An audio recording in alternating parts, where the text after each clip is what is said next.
ગઢડાના બે સગા ભાઈઓ દુબઈમાં સુરક્ષિત. યુદ્ધની સ્થિતિ વચ્ચે પરિવારે વિડિયો કોલ પર કરી વાત. મધ્ય પૂર્વમાં ચાલી રહેલા તણાવ અને યુદ્ધ જેવી સ્થિતિને પગલે વિદેશમાં રહેતા ગુજરાતીઓના પરિવારજનોમાં ચિંતાનો માહોલ જોવા મળી રહ્યો છે.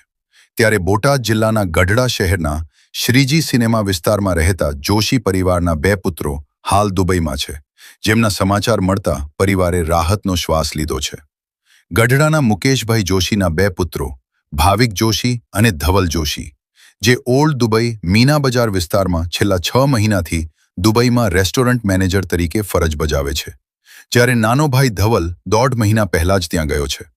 દુબઈ અને આસપાસના વિસ્તારોમાં યુદ્ધની સ્થિતિ સર્જાતા ગઢડામાં રહેતા તેમના માતા પિતા ખૂબ જ ચિંતિત હતા. જો કે બંને ભાઈઓ સાથે વિડિયો કોલ દ્વારા વાતચીત થતાં જાણવા મળ્યું છે કે તેઓ ત્યાં સંપૂર્ણપણે સલામત છે. મારો એક બે દીકરા છે, એમાં એક મોટો દીકરો 6-8 મહિનાથી ત્યાં છે, પછી નાનો દીકરો હમણાં 1.5 મહિનાથી ગયો છે. ધંધા છે. શું કરે છે ત્યાં? બંને ત્યાં નોકરી કરે. શું નામ છે? એ મોટાનું નામ છે ભાવિક, નાનાનું નામ છે ધવલ. મને સમાચાર મળ્યા 2 દિવસ પહેલા કે આવા બનાવ બન્યા છે. હું બહારગામ હતો, પછી ઘરે આવ્યો એટલે ઘરનાએ મને બધી વાત કરી કે ભાઈ આ રીતનું છે. મેં કીધું તો પછી આપણા દીકરાની પરિસ્થિતિ શું છે તમે જાણી?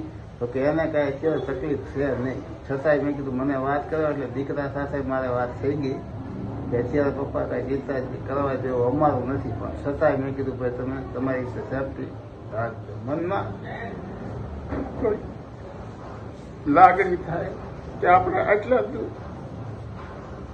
છતાંય ભગવાનની કૃપાથી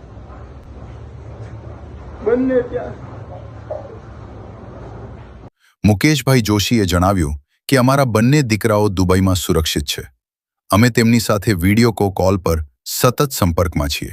ત્યાં હાલ કોઈ તકલીફ નથી અને તેઓ હેમખેમ છે.